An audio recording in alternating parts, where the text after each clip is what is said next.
Hi, I'm Naphtali Hoff, and I'm a results leader. You're listening to ResultsLeader.fm. Being a thought leader is easy. Getting results is hard. This show is for the results leader who lives and dies by their results. Here is your host and Chief Results Leader, Jonathan Rivera.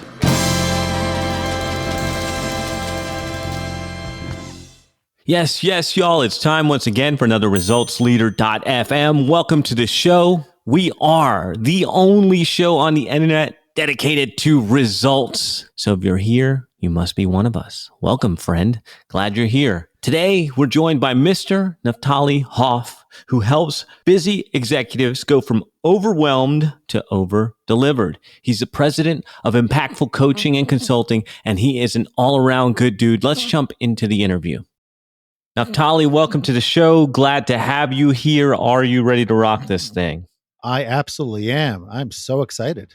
Man, you look ready. We're only using audio, but I can see you have a heck of a setup over there. So thank you for that. And let's give our listeners a quick win. What book have you given most as a gift? Other than my own? Okay, I'm going for it. Becoming the New Boss, The New Leader's Guide to Sustained Success. It's a book I wrote in 2017 for new leaders, but really helps any leader to understand and appreciate what leadership is all about and enjoy sustained success. Tell us a story of how an apparent failure set you up for later success. My life is riddled with those, but the big one is when I was not renewed as head of school. And I knew going into that process, or at least towards the end of that process, there were a lot of hurdles for me to overcome.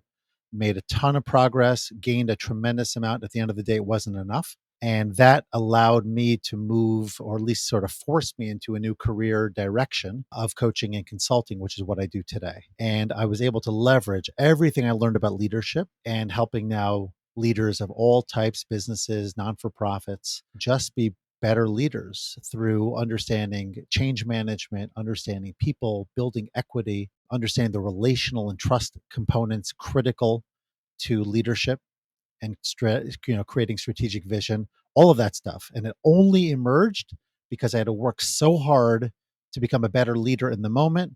And even when, like I said, it wasn't enough to stay where I was, it opened up a whole new possibility for me. And I said, you know what? I'm not going to wait till I'm semi-retired and become a consultant. I'm doing it now. And I jumped all in. It's been such a blessing. So was that always in the back of your mind? Was there always a plan B, or how did you jump to that or make that pivot? No, not at all. I was going to be the very best school leader possible, but it was a difficult journey and I was kind of burnt out. And so I had two paths in front of me when I knew I wasn't returning. One of them was to pursue a different school leadership position. There was nothing at that particular time that made a boatload of sense because I'm Orthodox Jewish, because of the fact that I work in the independent school world. It's a narrower market. So I wasn't necessarily looking for public school leadership or something a little bit broader. And I knew we were relocating because it was a small community and it wasn't a long-term fit for myself and for my family. So with moving my family, relocating to an area, even though I'm from the Northeast, we were coming back up from the South to the Northeast. And on top of it, I was changing positions, hanging a shingle, trying to figure it all out, pursuing a doctorate all at one time. It was kind of crazy. But I said to myself that I know I do presentations very well. I've been training people for a long time in education and some leadership as well. And I said to myself, hey, I see what other people have made for themselves beyond school leadership. I want to do that, but I don't want to wait 15 more years until I sort of back into it. I want to do it more purposefully by design rather than by default. And so I figured I'd give it a go. And worst case scenario, if it didn't work out, I could always default back into school leadership. There's no shortage of opportunities potentially because you see what's going on in education in general. They can't find enough teachers, let alone principals. So that I wasn't worried about. But I said to myself, can I scale my impact? Can I teach on a much broader basis? Can I not be tethered to a specific brick and mortar institution, but be out there and doing the things that I love and get paid for it on a regular basis? That was like an opportunity I could not, turn aside. And every year I'm learning new things. Every year I'm adding to my repertoire. I'm just becoming better and better at it and trying to just serve at a higher level. What would you say is the biggest lesson you learned from that? First of all, believe in yourself, have a growth mindset. Even if you can't do something, don't say you can't do it. Just say you can't do it yet and be willing to push through. But the other side that's really important, I think it's for a lot of folks to realize, and I'm not sure exactly the listener audience and where everybody's coming from. But oftentimes you get really, really good, what Michael Gerber would call you the technician, right? So in my case, I was a really good educator, a good leader, even good coach, although I've developed that over time. But it's not very useful if nobody knows about you. It's not very useful if you can't communicate how you can help others. And it's not very useful if you don't have the back end pieces in place to grow your business. So one of the real important lessons that I learned is that you need to be able, if you're going to scale out and to do something similar to what I did, you need to know enough about what you don't know and either learn that information or develop those skills on your own, or go ahead and find somebody who could help you and sort of round out the picture, because it's often what you don't know that holds you back more than anything else. What would you say is the most worthwhile investment that you've ever made? In my education, I would say that was a big one, because when you are, and by the way, it's so interesting because I've got 2 master's degrees, I've got a doctorate, I've got rabbinic ordination. So I've done the whole standard formal education thing. At the same time, I've learned as much, if not more, from books, from video, informal learning, what we might call it, and simultaneously from experiential learning. So having the mindset of continuing to want to grow and investing in yourself, not just financially, because often we think of investment as money, and it is, but investment in time, right? Being able to have the daily commitment to learning is a critical piece as well. What do you say to those people out there? Because there are some that don't believe in the formal education route, the college route. What would you say to those folks? I say that there's a life for you and there's a bountiful opportunity for you. You just have to know what your strengths are, what your passions are, and then pursue them deliberately. Don't let, so it's so interesting because, people do the, follow your passion dance, and there's a whole debate whether you should or shouldn't. I believe that there's a place for it, because if you love what you do, you don't work a day of your life. On the other hand, if you follow your passion and it restricts you because either there's no real money in it or because you're just not finding your way, you will develop passions around other things too. The things that you become really good at, where you see, I'm making a difference in the world, passion develops. It's not like we start with boatloads of passion and now I go figure it out, right? College kids are coming out, they're 20, 21, 22. How old are they already? How much life experience do they have? How could they really know their passion? If you would take me back 25 years when I was just getting started in my career path and say, this is what you'd be doing 25 years from now, I don't know if I would have believed it. I don't know if I would have said I would have enjoyed it. I have no idea, because it's just you evolve. So coming back to the question, whether you pursue formal education or not, learn what you need to learn to be successful. That could be a skill, that could be information, it could be a combination. Connect with the right people, get a mentor. Very important. Get somebody who's many steps ahead of you that could give you a vision for what's possible, that will answer the difficult questions as you go, right? We all want somebody who's going to accelerate our growth. Why have to reinvent the wheel? And then work at it, be committed to your success, be committed to your growth, recognize you're not going to know everything from day one, but over time, your reputation will build, your skill set, your efficacy, all of that will develop, and then you will become a go-to in your market.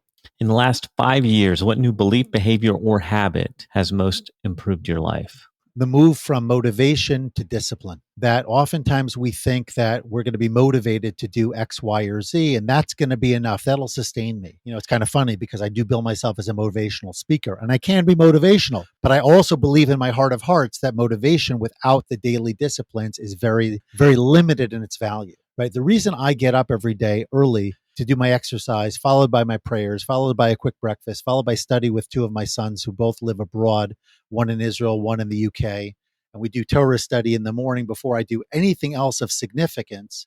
All of that is a daily discipline. All of that is because it's on the calendar, because I'm committed to it, because I have people that I'm accountable to and they're accountable to me. And so it happens on a daily basis. It's not because I wake up. I can promise you, especially in the wintertime, I do not wake up at 5 o'clock in the morning and say, yes, I can get up today at 5 in the morning and start sweating. That doesn't happen. But what does happen is I schlep myself out of bed because I know that there's something good awaiting me on the other side. And I know that when I do this on a consistent basis, I like how it makes me look. I like how it makes me feel. I like how it gives me a sense of purpose and clarity. And then it tells me, and this might be the biggest benefit, that if I can push through this, I can push through anything else my day has to offer me. So the daily discipline, moving away from motivation and saying that's not going to produce the results you want, But setting yourself up with the commitments, putting it on the calendar, blocking it out, creating as much accountability as possible, that is my recipe for success. I dig it, man. I dig it. I love that answer. Thank you for that. What are some bad recommendations you hear in your area of expertise? Well, one of them that was really bad for me is just go for another degree. Sometimes we feel like the answer is on the other side of a degree. The answer is on the other side of a course. And there is a place for that. There's a place to get more education. But I find that the best advice for the most part is to identify what are you doing well right now? What are your strengths? What are the opportunities in front of you? How could you tweak that? We often think that it's the new skill, it's the new offering, it's the new course that I'll take. That's where then I'll finally be successful. But that has typically not been the answer for me. For me, most of my growth has been from the inside out, not from the outside in. Are you enjoying the interview? Yeah, I had to jump in here for a second and ask you, if you've been listening for a while and you haven't subscribed to the show, why not? Go to wherever you listen to podcasts, type in Results Leader FM, and hit the subscribe button. That way you never miss another episode. Now that we got that out of the way, let's jump back into the interview. Let's talk about results. Why do results matter? Well, results matter. And I think everything in life, if we don't get results, then we feel like we're just spinning our wheels. But the interesting thing is that results are defined differently for different people, and they should be, right? Results aren't all about the bottom line. Now, at the same time, if you have results in the bottom line, that could impact so many other areas. And when I work with my clients, I ask them, what is your why? Right? Why do you do what you want? Why do you want what you want? Right? I just literally got off the phone with a client. He wants to, in effect, double his salary. So we talk about how do you do that? But separate from that, why do you want to do that? Because you're going to have hard days. And when you have those hard days, you have to have something that's going to push you forward to be resilient and to continue. So knowing what it is that you want the results for, so that I could provide for my family, that I can give to my community, that I could impact the world on a greater scale. So everyone's got their own definition of results, but whatever they are, it's the results that move you forward. Now, simultaneously, I will mention, I'm a big believer in this. Sometimes we put all of the anticipated joy in the result and we don't enjoy the journey along the way. So, for example, two big results for me since my move, my relocation, my starting with the coaching and all of that. One was the completion of my book. The other was my doctorate. Those two things happened more recently, last, let's say, 5-7 years. Each of those moments, I was like waiting for this euphoric joy to wash over me. I got my degree in the mail. Boom, it's official. I have my doctorate. Life couldn't be, more blissful. And that might have lasted for 10 seconds, right? I had the book in my hand. I'm taking the pictures. I'm sort of putting it out there. Yay! That lasted for however long. And then it's over, right? So results are a part of it, but the journey along the way has to be valued and celebrated as well. And if you can marry the two, if you could say, these are the results that I want, this is the journey that's going to get me there, and I'm going to enjoy it along the way, because every step I take towards the results that I want is itself a blessing, is itself an opportunity to grow, is itself making me even more valuable to my market. Then you don't just live for the shiny toy on the back end, which is usually fleeting, usually never going to deliver the joy that you think, right? I mean, Madison Avenue is a powerful place, and they tantalize us with all sorts of exciting things that we could have and we could be when we visit X or drive Y or wear Z. But most joy in life is not coming from there. Most joy in life is an intrinsic sense of fulfillment. And that comes through the day-to-day efforts, the day-to-day growth, the impact that we make. In the last 5 years, what new realization has helped you get better results for your clients? The realization that I need to do a better job in being able to articulate what it is that I do and how I help people, and helping my clients do the same. Because I often find that we speak in generalities. We speak in, oh, I can help you be a better leader. I can help you be a little bit more productive. But being able to differentiate, for example, I was just at a conference 2 days ago. It was a business conference within my community, nicely done, high scale. And as you can imagine, a lot of business owners there and a lot of people like myself trying to drum up business, right? coaches, consultants, EOS implementers. So, as Russell Brunson would say, I was swimming in a red ocean, right? There were a lot of sharks in the ocean, so to speak, all vying for market share with people who might be looking for coach, consult, support. And so, part of it is, how do you differentiate? Right? What makes you unique, and how do you present that to the market? Because with the virtual reality, the beauty for me is I can help people all over the world. The problem for me is everybody else can help everybody all over the world. So now it used to be maybe 50 years ago. Obviously, I wasn't active then, but let's say 50 years ago, if I was in marketing or in coaching, so my competition would be people in a 3 mile radius. Let's say, okay, maybe there would be phone based coaching, but if it was in person in particular, which I think back in the day that was the expectation. My market was New York City, general area, people with access to Manhattan. That was my competition. But there was a big market nearby, right? Now, people can be coaching from anywhere in the world. And if I'm sitting there on Lexington Avenue in Manhattan, and I want the very best coach, and it happens to be that the very best coach is out on the West Coast or lives in the UK or is down in Australia or wherever they might be, so then it really makes no difference. So I need to be able to, number one, be my very best self. And I also need to be able to differentiate what makes me unique in a very red ocean filled with lots of people similar to myself. And so when my customers and clients know that as well, it helps them. Tell us what makes you unique. Well, what makes me unique is I help people who are super busy, deeply stressed out because oftentimes they're the chief cook and bottle washer, and they're trying to get everything done, and they have this reluctance to relinquish control. So I help them be more productive, to delegate, to get more of the right work done, and to get out of the office at a decent hour so they could live a life with reduced stress, more impact, and just enjoy family time. I thought you were going to tell me that you take people from overwhelmed to over delivered because you I articulate do that so too. well. Well, that is the very short version of it, yes. And one of the ebooks one can get on my website is, in fact, the epic solution to understaffing.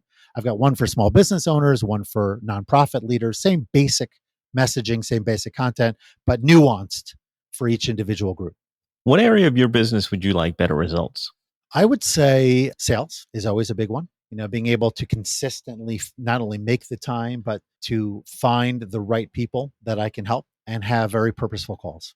Now, I want to dig into that just a little bit. Is it a sales thing or is it a marketing thing? It's probably both. I mean, on the marketing side, I've done quite a bit, and I think with relative success on social media, via email as well. So it's not that people don't necessarily know who I am or what I can do. Getting more people to reach out to me would be a big benefit, right? So that's an area where I'm continuing to do more of the outbound sales, but driving people to sort of raise their hand and say, I heard all about you. I think I see your work online. And I'm getting, by the way, much more of that. But it never feels like you're getting enough, if you know what I mean. And so that's an area where continually sort of doing the dance between putting myself out there so that people want to reach out to me. Loved your message, love your authenticity. You seem like the kind of guy who gets my situation. And simultaneously being able to find the right people when I'm reaching out to them to say, can I help you? And how can I help you? And have them want to then sort of do the dance together until we decide if we want to work with one another. What results are you most proud of? Well, this transition I'm pretty proud of. When I was doing my research at the beginning, everybody told me, for the most part, I don't know anyone who has made a career out of what you're trying to do. Most of the people that were going into, again, I was coming from the school leadership side. So the conversations were more focused on working in schools and working in nonprofits. But most of the people I talked to, especially in the world of Jewish education, they didn't everyone either was a college professor and did it on the side, or they had some other way for the most part that they made it work, but it was few and far in between, and most people couldn't do that. And I don't live in an inexpensive place. The New York City area is quite pricey. I send all of my kids to private institutions. I've got kids in college, and being able to continually generate more and more revenue year over year through service, through impact, and to feel like I'm just getting started, almost 10 years in at this point, 9+ years, is to me a great blessing. Any parting thoughts you want to share with the results leaders out there who are listening to us? I know we've hit on so many things so far. I think the coming back to what I said before, and I say this really thinking about myself more than anyone else, there's a lot of humility required to grow. For me, and I feel this about myself, and I often feel this way when I talk to people. I'm good. I got it. And coaching is interesting because everybody knows they need a mechanic. Everybody knows they need a dentist. Everybody knows they need a barber or a hairstylist, right? We know these things we need, right? I don't need a coach. You don't need a coach. But coaching does provide a tremendous value. More and more people see it. More people come to appreciate it. But a lot of people either view it as quasi therapy, and they say, oh, well, there's nothing broken with me, so I don't need this. Or they're feeling successful, so they don't necessarily want to take the next step. But the very best people in the world, the Michael Jordans of the world, right? Well, obviously, athletics is an easy example. Olympics is an easy example because all of them have coaches. But even the very best business owners, executives, entrepreneurs, they have coaches too. But that takes humility. That takes a willingness to say, I don't know everything. I have blind spots. I have things that hold me back. I can do better. I need somebody to help me create more awareness. I need somebody to help me sharpen my goals. I need somebody to think bigger. I need somebody to hold me accountable, right? That isn't a realization that everybody comes to. So to the degree that there's anyone else out there like myself that sometimes maybe gives themselves more credit than they deserve, realize that having a coach in your corner that could be that extra pair of eyes and that extra voice and whatnot to push back in a way that ultimately helps you grow, because all of our growth is always on the other side of some discomfort, right? We don't grow in our comfort zone. We grow beyond our comfort zone. Too far beyond our comfort zone, we get stressed out, we break down, not healthy. But we all know there's that little place beyond our comfort zone that we could be stretching, and that should grow. That should continue to be a moving target, right? It shouldn't stay in the same place for 20 years. But when we're moving there and coaching can help you there, that's a realization that I think I've come to and hopefully will serve the listeners as well. Solid. We have been talking with Mr. Naphtali Hoff. Thank you for sharing your insights with us. Thank you, results leaders, for tuning in. Another one is in the can. That is a wrap for another edition of resultsleader.fm. If you are out there getting results for your clients and you want to be featured on the show, go to resultsleader.fm now and apply to be on the show. And if you love what you're hearing, share the show, give us a rating and review, do anything to help us get the message out there. Thought leadership is easy, but results leadership is hard. We'll catch you on the next one.